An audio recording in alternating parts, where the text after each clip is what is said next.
Hi, everyone. Welcome to today's Black and Global Business Network webinar. I'm your host, and I'm excited you're here because today's conversation is not about going global as a fantasy. It's about market expansion as a strategy with proof of work, relationships, and the right positioning. Our featured guest is Michael Tucker, a coach and consultant who built a strong business in the U.S., then leveraged that foundation into international opportunity and global work.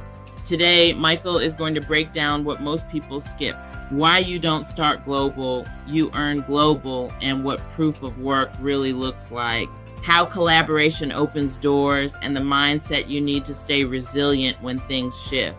So grab your notes, stay engaged in the chat, and let's get into it.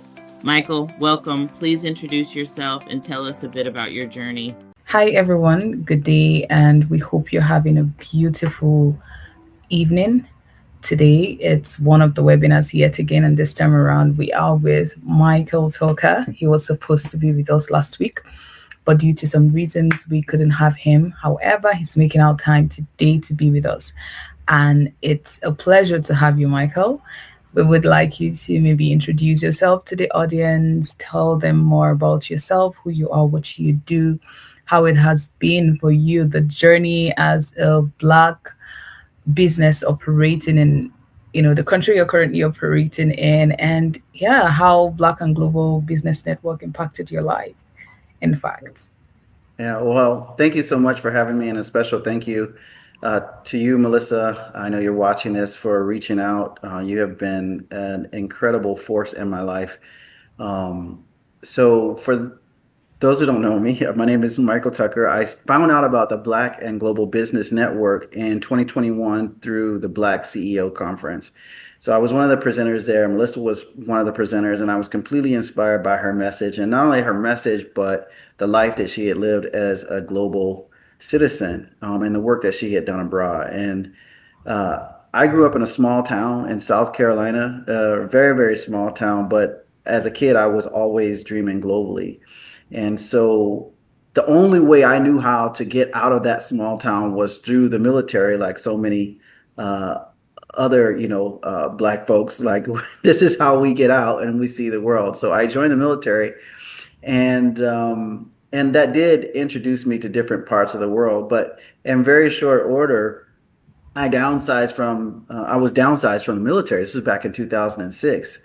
And it was something I had never heard of. And I share this right now because I think it's a very, very timely thing to note. I know that there were a number of Black folks who have recently been downsized from the U.S. government. And I can tell you, it is not a setback, it is a setup for your future.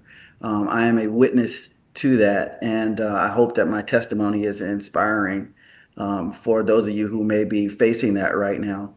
But after my time in the military, I started a couple of different companies there in the States. I had some successes, had some failures, but ended up starting a marketing company that did very, very well, and then went on to start a coaching and consulting company in 2015.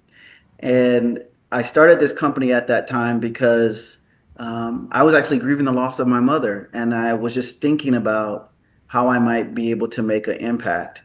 And coaching seemed to be the right fit for me at that time, based on a lot of feedback from friends and people who knew me and my wife.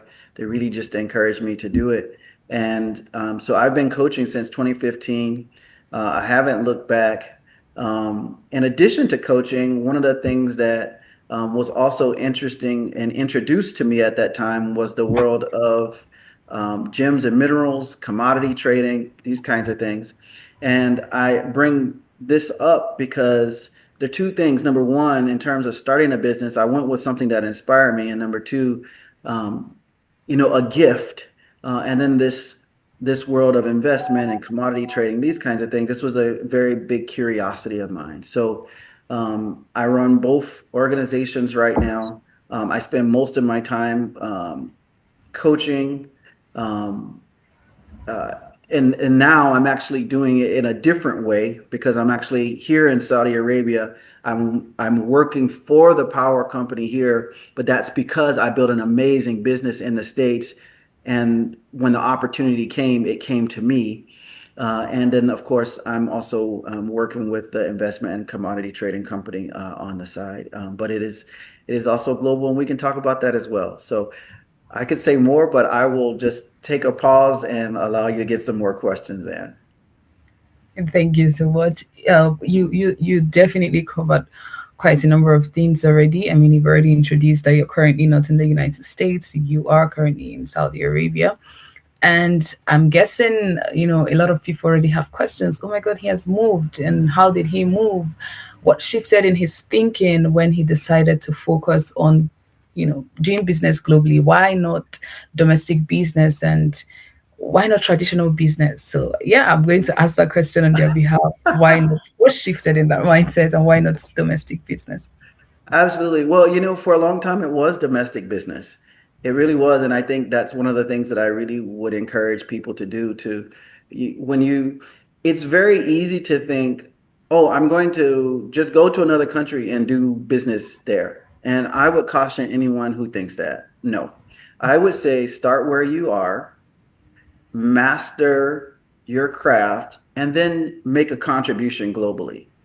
And so the big thing that had to shift in my mind when it came to thinking globally was, I would say, was seeing the world in layers.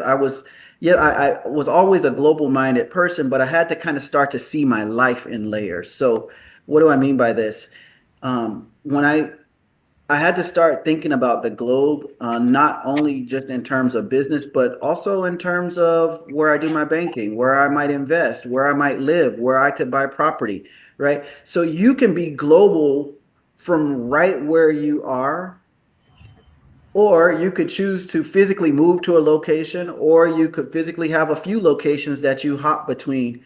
So the mindset is really just an open mindset. It's about thinking in layers, seeing your life in layers, and how you might position yourself globally, as a not only as an individual, but ultimately as a business as well. Interesting. One of the key things that Melissa constantly says is you have to have proof of work because before you can even be taken in or taken seriously, even when you're going to the US Commercial Services, for example, or your UCR office for help and assistance when it comes to global exporting, one of the key questions they'll ask you is where's your capability statement? Where is your 1 minute video? They're asking you questions that serve as proof of work, showing exactly what you have done as a person. And I think that's where domestic business plays a key role when it comes to exporting because if you don't have proof of work, then you can't export. You can be backed by the US government either to do this internationally. Wow, interesting. One of the things that, or one of the key moments that we remember vividly well is the fact that you were part of the team that secured the United Nations BPA contract across 193 countries in the world. And that's a big one, that's a huge one. But I mean, we would want to ask what exactly did you have to prepare to get yourself ready for these kind of large scale contracts? And is there something specific you had to work on? Is there anything, any tip you would want to give to people listening to us today that could encourage them to look forward, look better, look harder, and even prepare better? Yeah, well, I appreciate you asking that question, and all of the sub questions, because this was, again, a multi-layered type of situation. So first and foremost, I didn't win this contract by myself. It was a team. In fact, I wasn't even leading the team. So here's the amazing thing. So going back to Melissa, I never shared this with her, but when I went to a trade conference with her in Miami, I ended up meeting a woman named Stacy Mendelson. I think this is her last name. And Stacy asked me at this conference, she said, "Are you doing government contracting?" And I said, I have some exposure to government contracting, but I'm not really doing it. And she really encouraged me to do government contracting. And so I got some training on government contracting through another organization that was, geared to support Black folks with government contracts. And I'm happy to share that organization in the show notes, GPI. But I started to learn about these government contracts and I started to bid on government contracts. And I bid on a lot of contracts, Miracle. And let me tell you, I didn't win a lot of contracts. And then when I did win one, we won a really big one. And then they never executed on the contract. So that was a little bit of disappointing. But along the way, I was actually teaching one of my friends who she and I have been collaborating together. She's actually a Nigerian, but lives in the States and runs a very successful coaching and consulting and culture company. And anyhow, I have been teaching her along the way about how I was doing this because we would collaborate on everything. And I bring this up, this very specific point. This is the importance of partnership and collaboration, and each one teach one and sharing information. So after I had stopped bidding on these contracts and I had been involving her in these things, she says, "Hey, here's this UN contract that I think we would be great for. All the stuff that you've been teaching me, I think I want to put it to good use on this contract." Well, she said, "Can you help me out a little bit?" So I helped out, provided some thoughts and perspective. And guess what? We won the contract. And and it was the most amazing thing. It was the most amazing thing.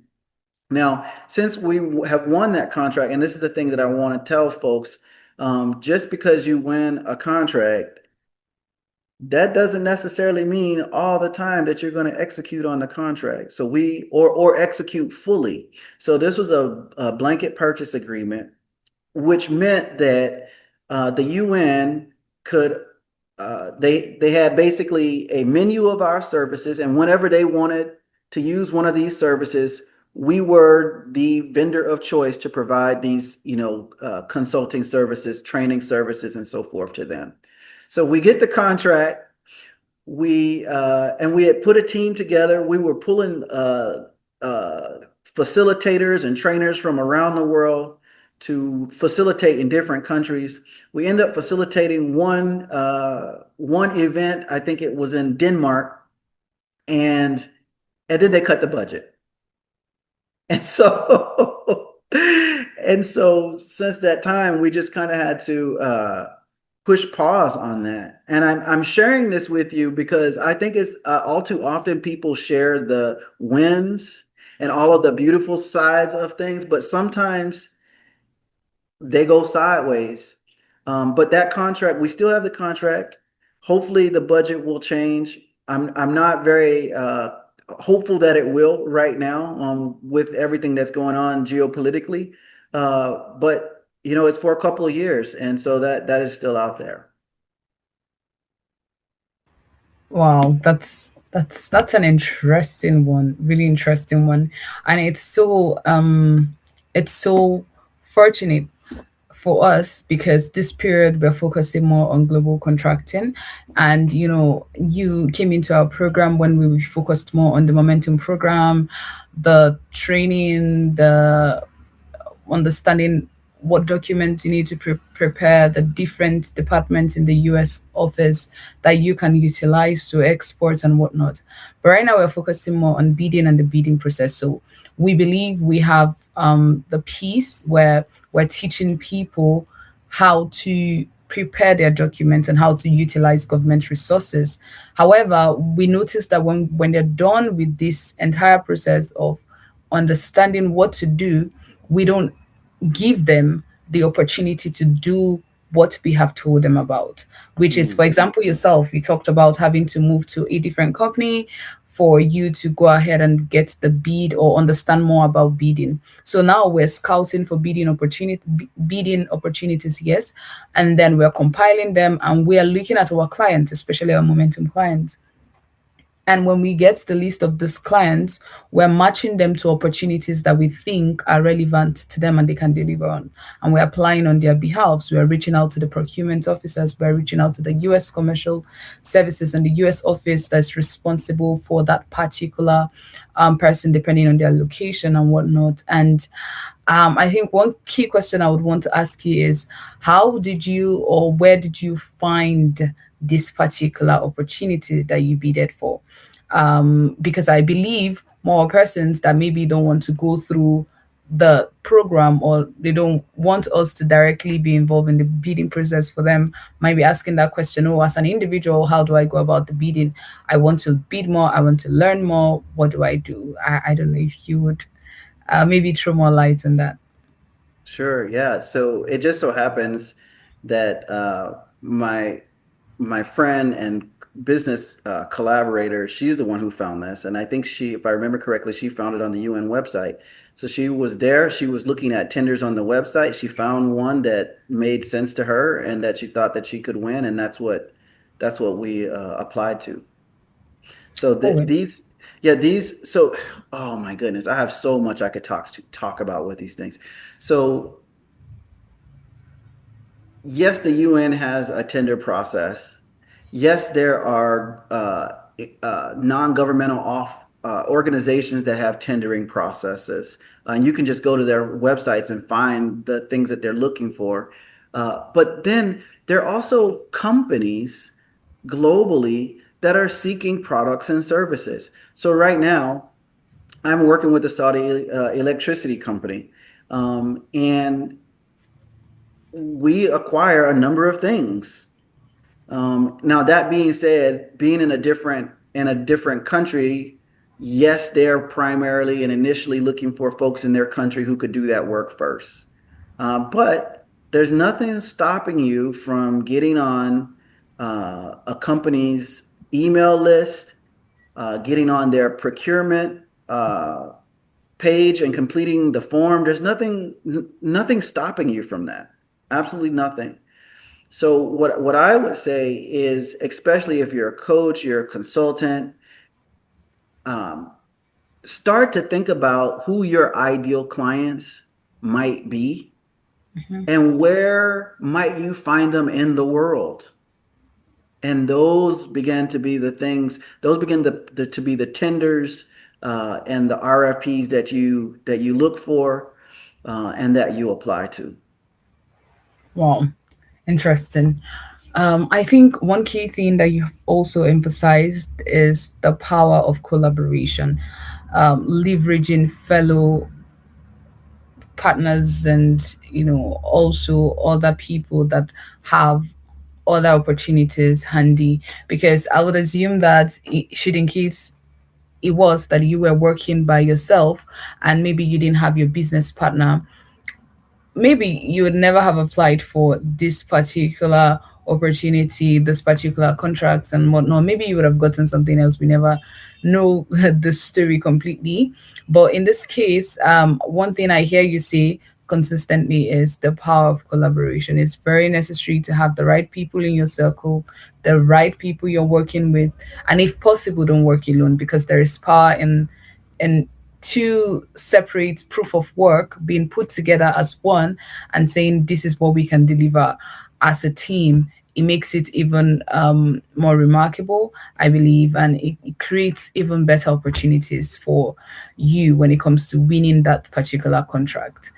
So that's interesting. That's very interesting. So I'm assuming that during the course of this contracts implementation, you got to learn a lot about large business deals because I'm guessing working with the United Nations and even all other contracts you had worked on previously is an interesting one. So we would want to ask, not just me, everybody here on the Black and Global community would want to ask, what did your team learn from winning this large international contract?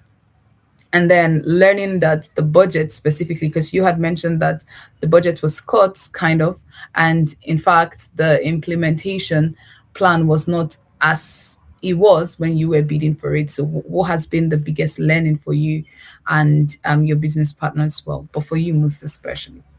Yeah, I would say the biggest lesson is to just keep moving. To Interesting. just keep moving. When we found out that they had cut the budget, it was just like another day. It was like, oh, okay, I guess we got to look for some other things.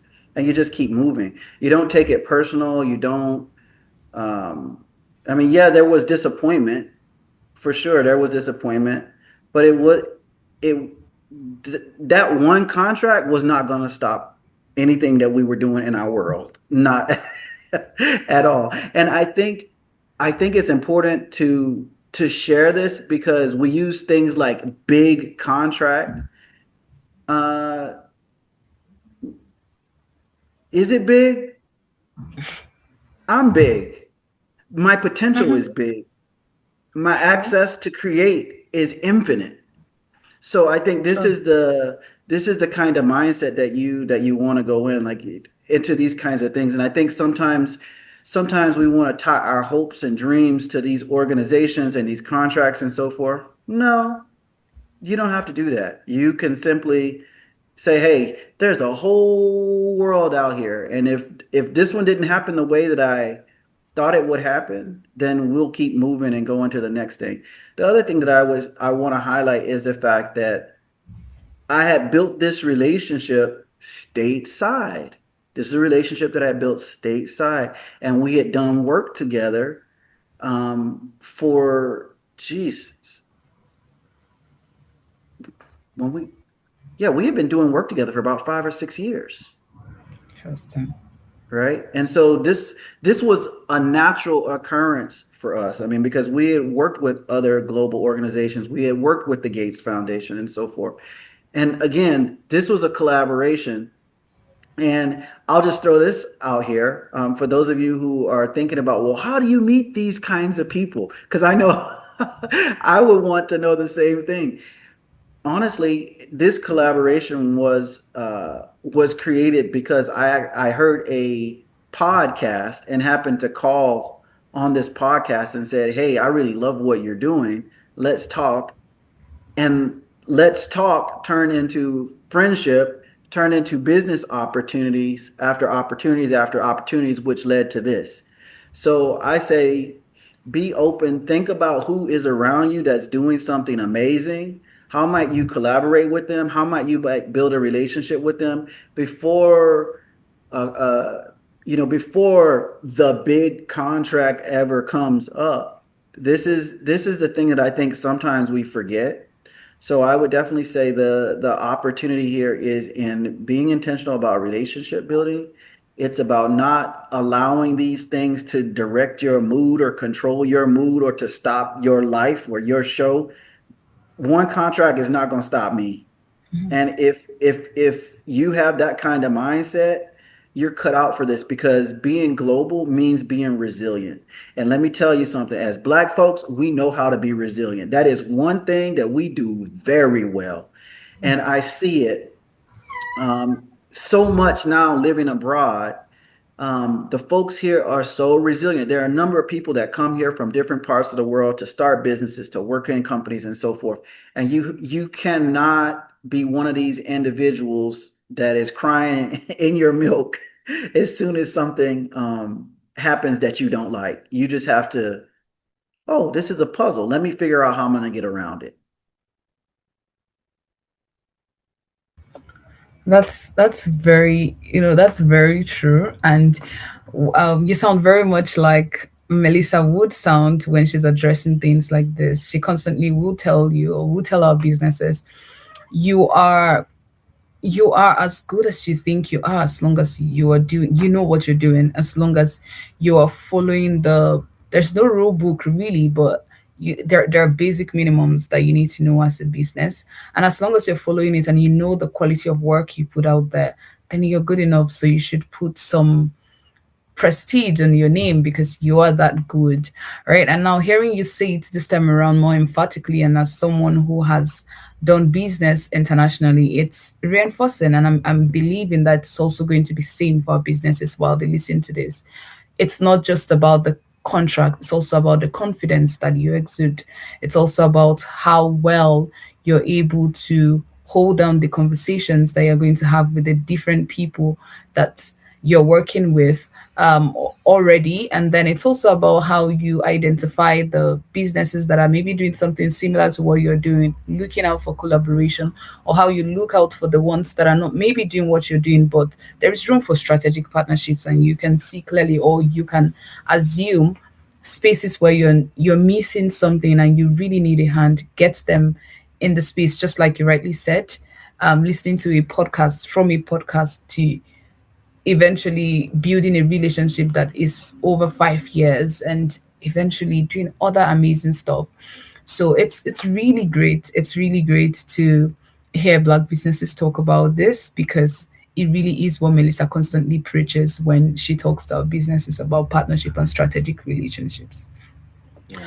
All right. So, again, for someone that wants to expand globally, we have a lot of service businesses that are looking to expand globally.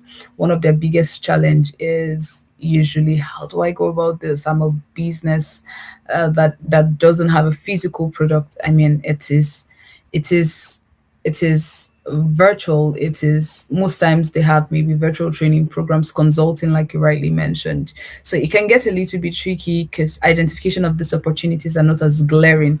For example, you're working with the Saudi electric, is it electric? The Yeah, electricity company, yeah. electricity company. Yeah. So typically, a consulting firm would not know that they could work with Saudi electricity company, because in their head they're thinking electrical engineering and things related to that. But you were able to identify this opportunity, and you are, I believe, contributing valuable resources to this company as well. So I'm wondering, what role would local partnerships and in-country presence play in situations like this, especially for service businesses, considering the fact that we have women in businesses as well that may not want to move countries, and men too that wouldn't want to move countries because of maybe children, family, and a couple of other things. What role would you say this plays, like partnerships and in-country presence plays in this entire scenario? Sure. So I would say in partner relationships are key. And I want to just kind of clarify how I'm situated here right now. So I built a coaching and consulting business in the States, and I went deep in my skill set as a coach. I'm a ICF credentialed coach. I've got the certification, I've got the hours, I've got the experience. Okay. And in 20, I think it was 20, around 2021, that's when I started looking at Black and Global. That's when my wife and I started thinking globally, because we actually had met abroad. And so we were thinking we want to go back, overseas at some point. So I built this business and I built this great skill set. And it just so happens that because my mind was thinking of going abroad, I was keeping my mind open to all opportunities. And I happened to open a email from the university where I did my coaching program, UT Dallas, and there was a job opportunity there for coaching. So that's how I physically got here, was through a job opportunity. But let me tell you something. It was this position was on the back of everything that I had done in my coaching. So they wanted to see my website. They wanted to see my experience. They wanted to see what kind of money I was making, right? And so because I was successful where I was, that set me up for this. So now, that being said, now I'm here and I'm doing that work. But what that has done for me in terms of uh, knowing folks on the ground, it's allowed me to build new relationships with people in this culture. And I'll tell you the other thing too about this opportunity. When I applied for the opportunity, it just so happens that the gentleman who had posted the position had went to the coach training school that I had went to, and he had a military background. This is the importance of getting your training. You need to be the expert in what you're doing, which means you need to get the best training that you can get, not just because of the training, but because of the folks that you will meet in that training and because of the alumni that's connected to that training. True. Okay, and I know sometimes as small entrepreneurs, we think, oh, I can't afford this kind of training or I can't afford to join this particular organization. Let me tell you something. You can't afford not to do those kinds of things because what are you doing otherwise? So you need to think about how you can be the absolute best in your industry, get the training and the certification that you need from wherever it is in the world, and leverage those networks. Okay. Now, in terms of knowing people on the ground, you have to know people on the ground. You really do. You have to you either have to know them or get to know them. And so, because I had that connection from the coaching program, also that military background, which kind of, there's a connection there. Um, from there, that kind of built that initial, it gave that kind of initial kind of a connection, if you will, right? And so Yeah. I leveraged that connection. And now that I'm here, what I see is how people do business, how the culture works, what they value and what they don't value. And every country will be different, but what I will tell you is cul- cu- cultures value different things. Businesses in different countries value different things. So, for example, out here, they value big brands, right? So, if you're a small business and you want to come out here and bring your small business, maybe you doing it directly is not the way. Maybe if you're a consultant or a coach, maybe the way you go about doing it is you hit yourself to one of these big brands like PricewaterhouseCoopers, Boston Consulting Group, or Bain, one of these other ones. You connect with them, you bring your very unique expertise to them, and you let them get you into the market. You Mm. see, so it's not always the direct approach. So you need to know what's going on and what places value. You need to understand relationships, and what I will tell you is how they build relationships out here. I had to learn how to read. I had to completely rethink how I built relationships. Completely. It is not how we do it in the West. It is not. So if you think you're gonna come over to some country and you're gonna, show them a presentation and they're gonna do business with you, trust me, they're not. They're gonna shake their head. They're gonna say, mm-hmm, and you're never gonna hear from them again. You have to get to know these folks. You have to sit down and have dinner with them, have tea with them, have coffee with them, get to know their family, get to know their children. Go to somebody. Look, I'm going. I'm going to somebody's wedding here in a couple of weeks. The guy that I work for, that I work with. I mean, I'm going to his wedding. I'm going to meet his family and everybody. I'm in the process of getting the thobe made, the gutra, the shema, like the whole deal. I'm getting all outfitted in their cultural attire to be with them and amongst them. And so I would say the only thing that I wish that I had done a little bit more, and I still have time to do it, is just learn the language, you know. But what I will say is that, little words here and there and phrases and so forth here and there, that will take you a long way. But you have to get to know people. You have to connect with them. You have to have patience. You cannot bring this Western uh, extraction kind of mindset to these countries. You have to come here and be a human and get to know folks.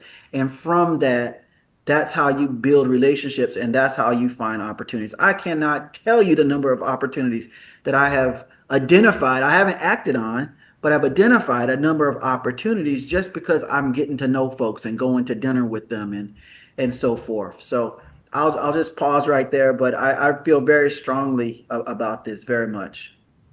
Wow, that's intense. That is exciting. I guess I can say assalamu alaikum. Alaikum assalam. Okay, I, that's great. That's interesting. And um, during the course of this entire conversation, we've talked about quite a number of things.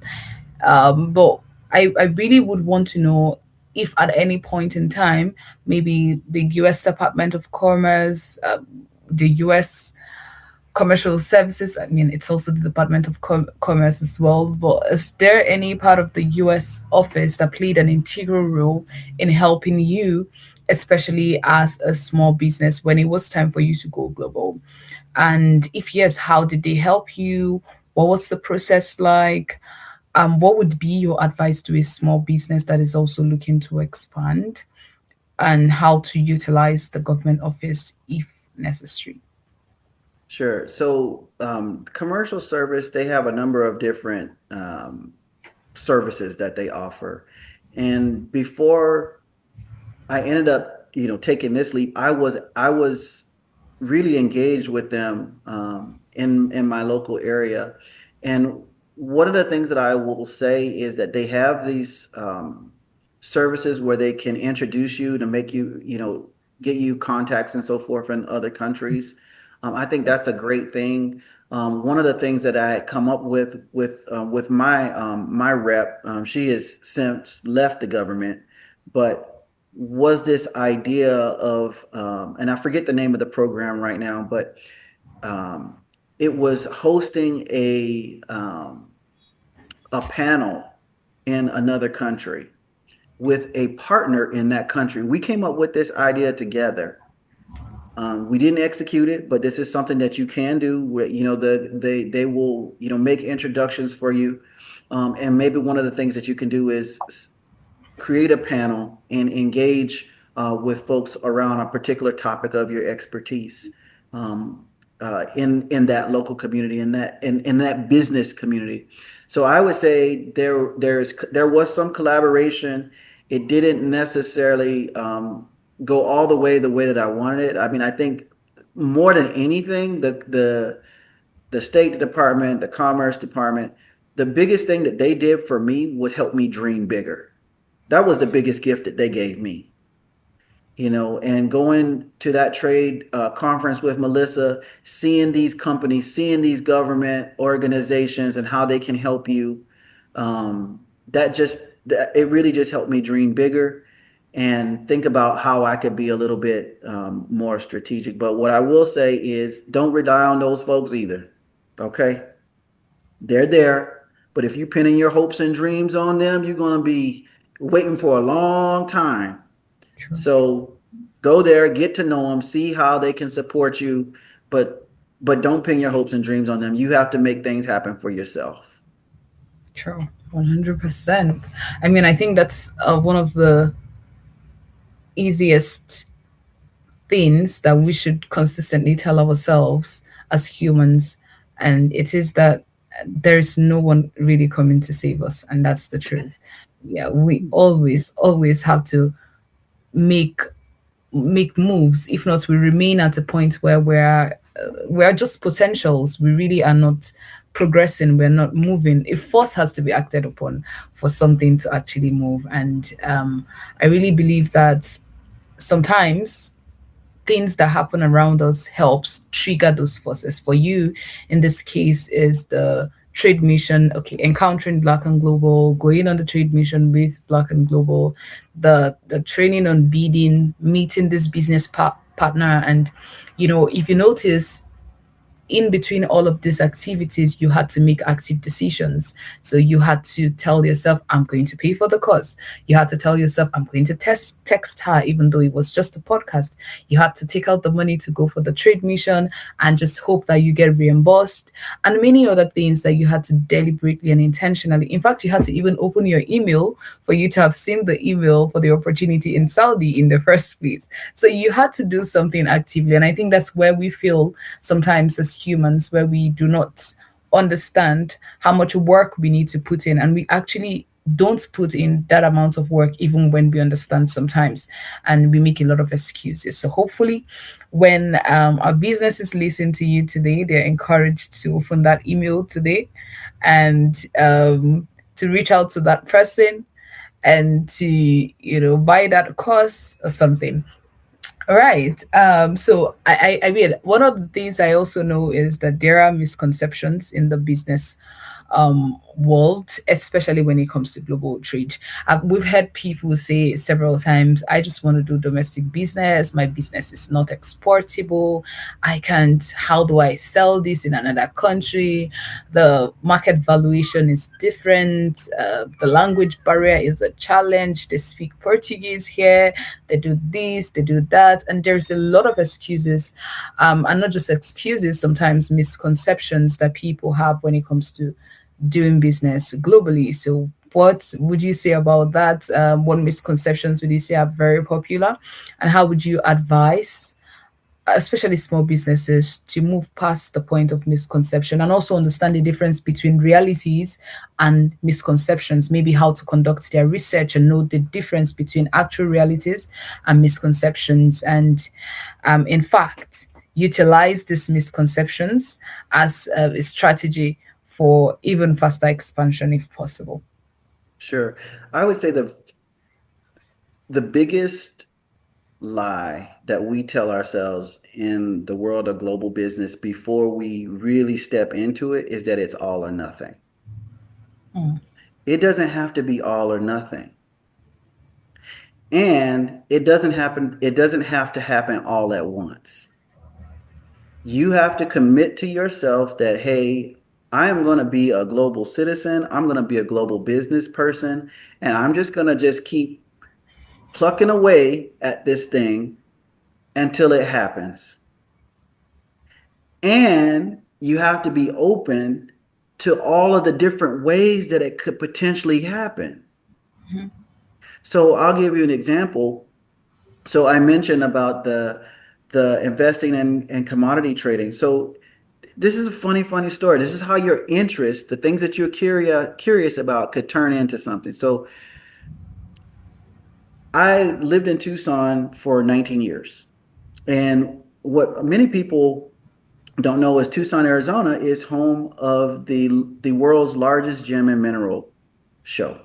So every year in February, people from around the world, they come to this gem and mineral show. In fact, if you put all of the other gem and mineral shows inside of this location, this one would still surpass them all. And so I started going just to kind of buy, stones for my godmother, because she was really into turquoise. And so every year we would buy something for her. Me and the wife, we would go and we would look for earrings or necklace or bracelet or whatever.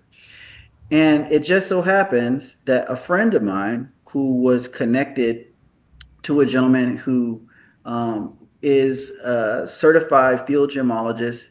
It just so happens that he would normally come to Tucson to come to the gym show. He um, and he would normally stay with this other friend, but the friend was going out of town. He asked him to stay with me. We let him stay with us.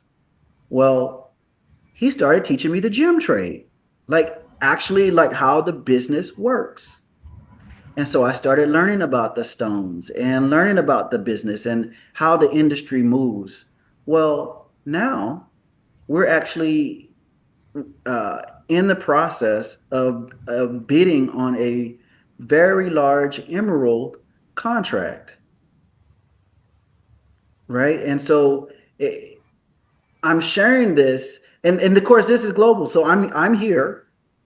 This is trade. This is a whole other thing that I want to talk about.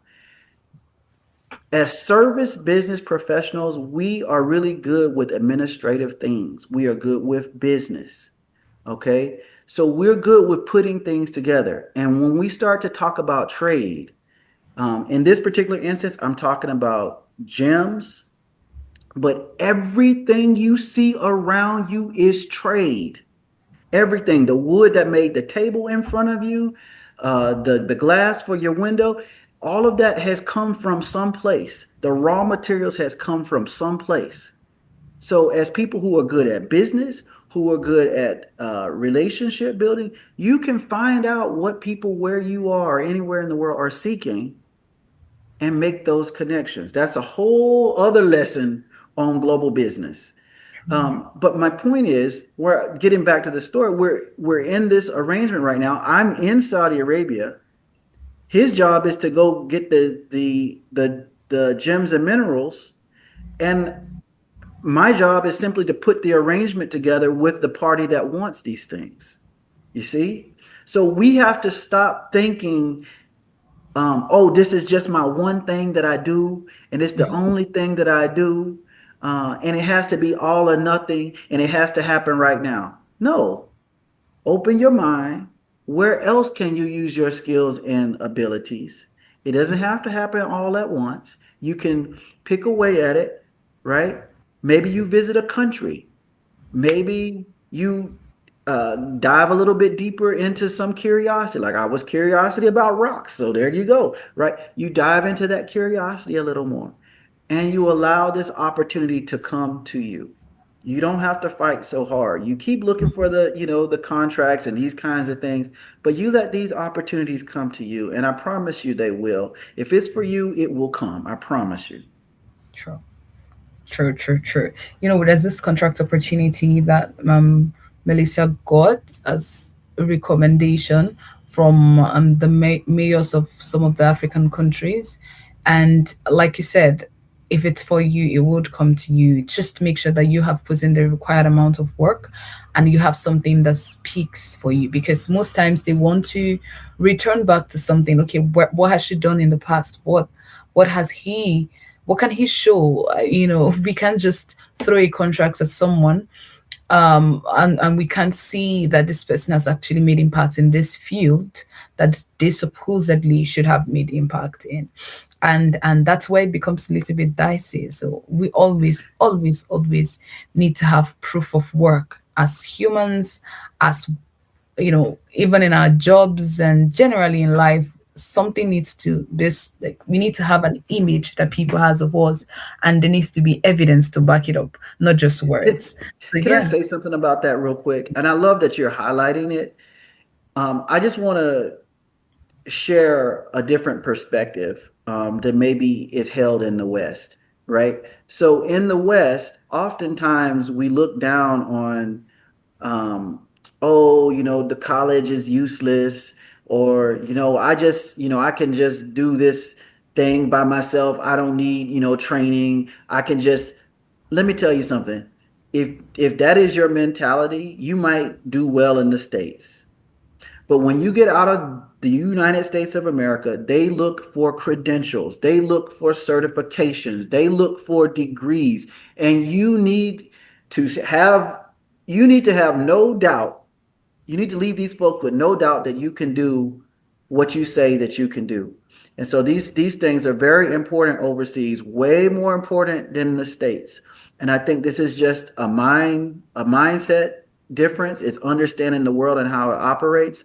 And of course, having that practical experience and then being resilient. Because when you get into these countries, they're going to tell you is one thing, but it might not be that thing. And you need to be able to, you need to be able to move and shake and be resilient and still get an incredible outcome. Interesting. I was opportune to travel to Bahrain sometime last year. It's also very close to Saudi as well. And I think that's officially my first time in the not in the Middle East. I mean, but majorly that was the longest I've spent in the Middle East because I was there for like 2 weeks, and it was different. It was everything that I wasn't used to. These were people that, I mean, first off, the currency difference. Usually we respect USD so much. But you get in there and the first thing they're telling you is change your USD, please. That's not, we don't want that. We want just to use the Bahraini dinar. And I'm there and I'm like, okay, interesting, because like that is actually very interesting.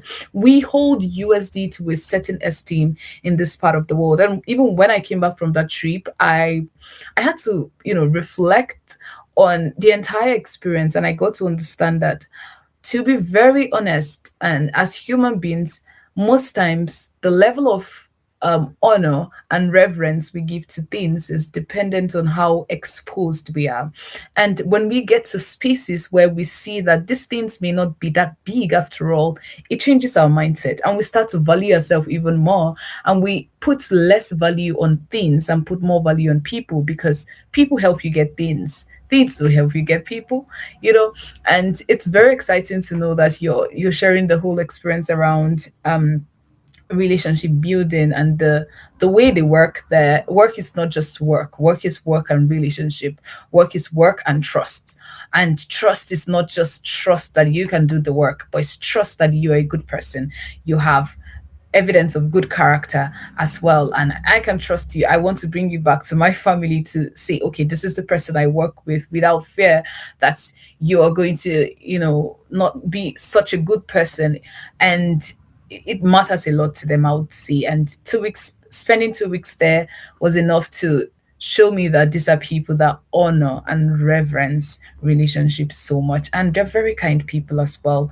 So it's great to have to share that experience here too.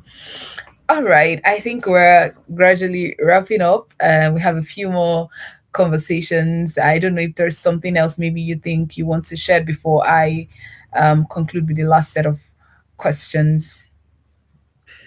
Bahrain's a great place. I was recently there, Interesting. and what you experienced, I would say, is very standard across the Middle East. That hospitality, and I would say here's my plug for the Middle East. If you're thinking about doing business in the Middle East, you really should take it seriously. The people here are wonderful. I don't care what they tell you on the media. These people are incredible. Their hospitality, their graciousness, their kindness. These people are really wonderful out here. So don't listen to what the media is telling you. Otherwise, you won't go anywhere. And let me tell you something about that, by the way. These countries, the country where you are right now,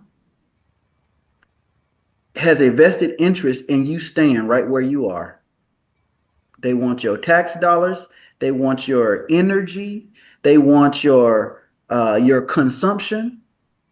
They don't have a vested interest in you going anywhere and being anything other than what they tell you that you should be. You have to decide that you want to be more, that you want to be a global citizen, and that this is going to be your life. Only you can make that choice, because I will tell you, there is nothing that will support you in doing this other than communities like this who are committed to your growth and development.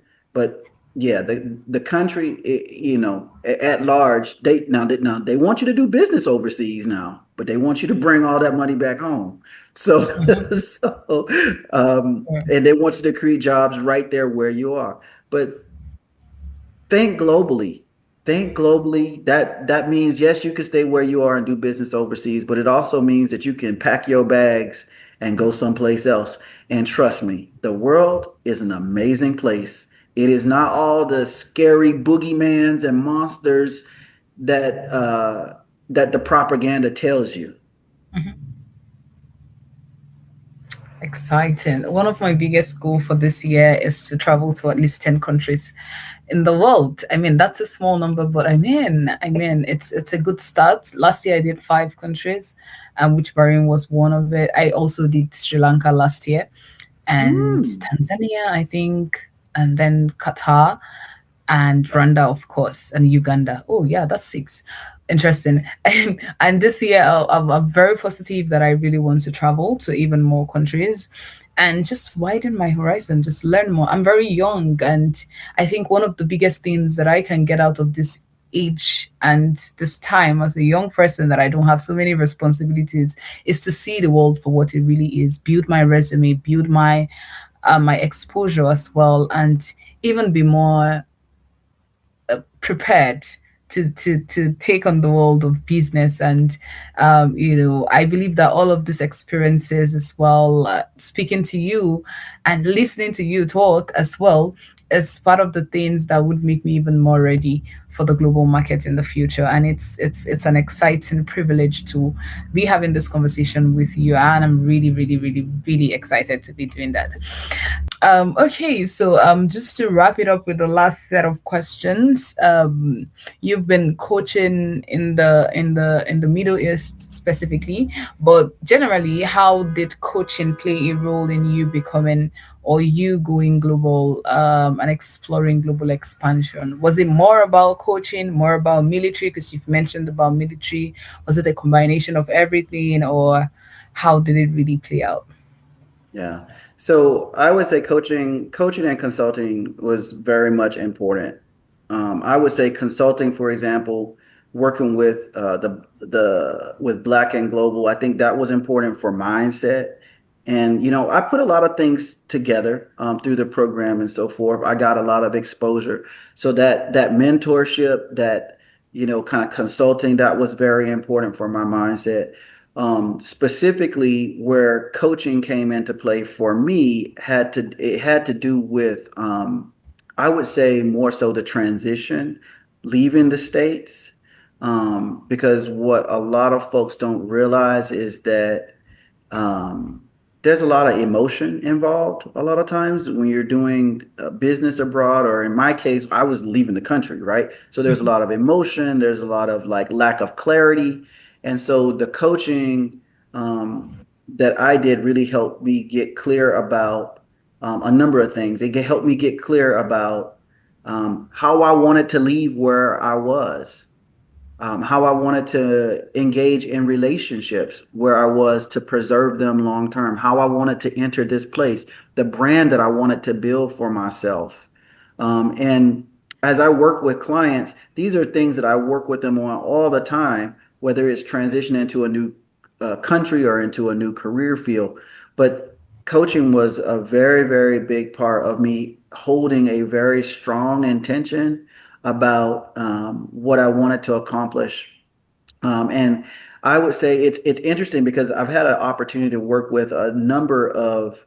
I'm thinking right now, um, two uh, two professionals that have gone from national roles to more global roles, and these are within larger organizations. But I will tell you, the shift is real, and the concerns, and you need to have your mind right as you go into these places and do business in these places. You need to be grounded.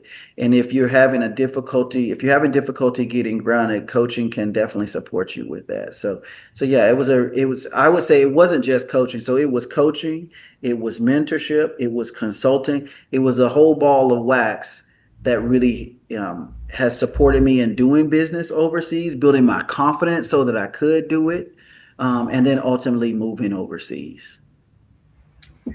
Amazing. And of course, the coaching worked, and live overseas. You live in Saudi and work in Saudi, and I think one of the key things we would want to know is how has being on the ground changed how you approach business globally. I believe it's different because you're physically present, and it would also be different for someone else who is maybe not physically present in country and is doing business globally, but from the United States. What's the difference, if any, and how has anything changed for you as a result of this? Yeah, I can't speak for any other part of the world. I mean, and I've been to a number of places, but I would say being here in Saudi Arabia and the Middle East, it is complete 180 of everything in the US. So you just have to put that in your mind. What's up is down, what's down is up.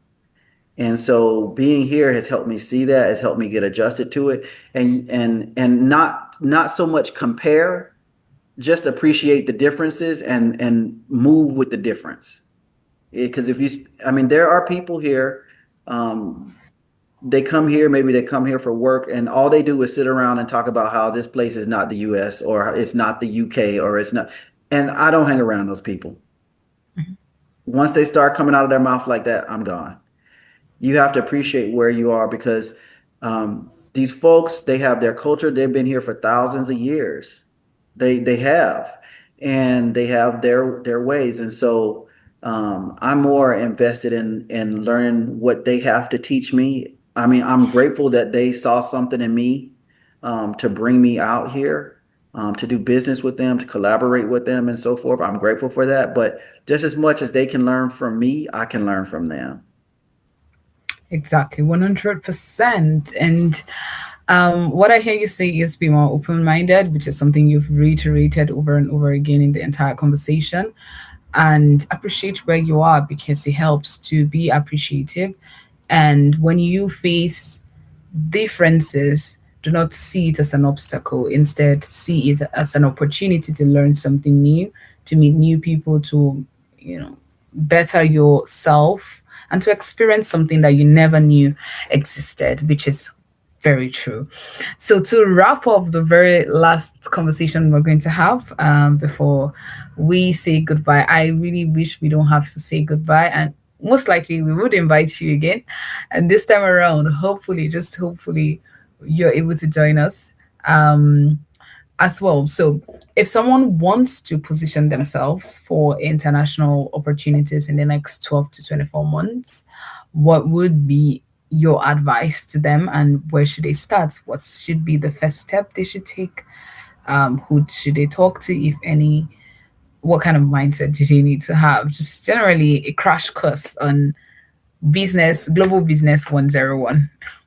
Right, right. So I would say number one, grow your business. It's expensive to do business abroad. I don't care what folks tell you. It's expensive. Expensive. Grow your business, get a savings for yourself. Especially if you're thinking about physically moving abroad. That's a little bit more expensive. But you should be growing your business anyway. So that's what you're going to do anyway. The next thing is, I would say, is think about how you're going to do two things. Number one, build deeper expertise in your area of knowledge.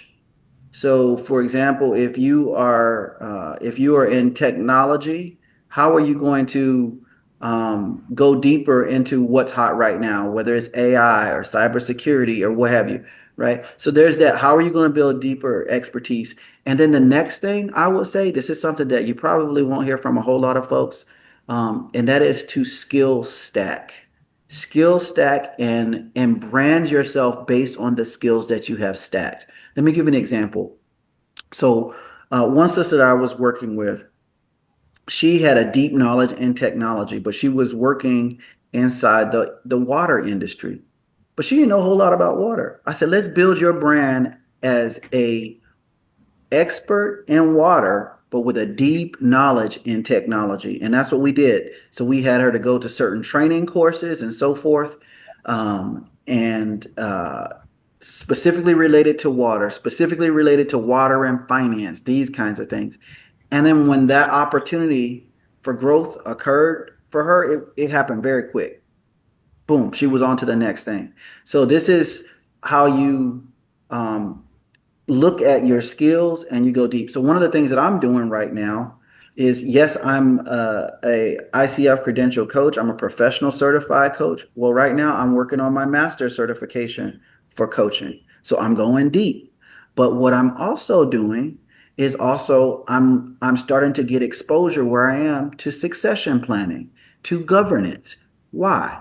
Because boards care about these things. Boards don't talk about coaching, but they will talk about who's going to be running the company next, and how do they have talent in place. So think about what these companies care about, what they think about, what they need.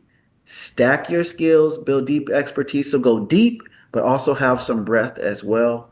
And then the last thing I would say is, don't be so stuck on a particular location. Think about where your skill can serve the best, and be open to those opportunities where your skill and your gifts will make room for you. Because all too often folks are like, "Oh, I just want to go to the Caribbean. I want to do business in the Caribbean." And that's great if that's where the opportunity for your skill set is. By all means, go there. But it could very well be that your skill set might be more needed in Kazakhstan. I met a lady here who's an architect who bid on a contract in Kazakhstan and got that contract because they needed architects, right? So just really be open. Don't tie yourself in, but really just develop yourself, build your skills, make those relationships. LinkedIn is a great place to connect with folks, not to try to sell them stuff, but to just build relationships. And you let those things occur, let those relationships occur naturally, going to the trade conferences, these kinds of things. So if you in the next 12 months, if you're really serious about this, I would say, first of all, make a commitment, grow your business, build your skills, and connect and collaborate with potential partners in other places around the world who could take you where you want to go. Amazing. And thank you so much, Michael. This has been an exciting, inspiring, very intentional conversation. It is very obvious that you literally poured out your entire heart and your years of learning to this conversation. This is supposed to be a paid conversation, in fact, because it's been very intense, it's been very intentional, and we're very grateful. Thank you for honoring our invite, and thank you for making our time to speak with our people, our community, the Black businesses. We hope that we have a few persons that take out something from this conversation. And should in case anyone has any more questions, concerns, we're going to send all of those to you.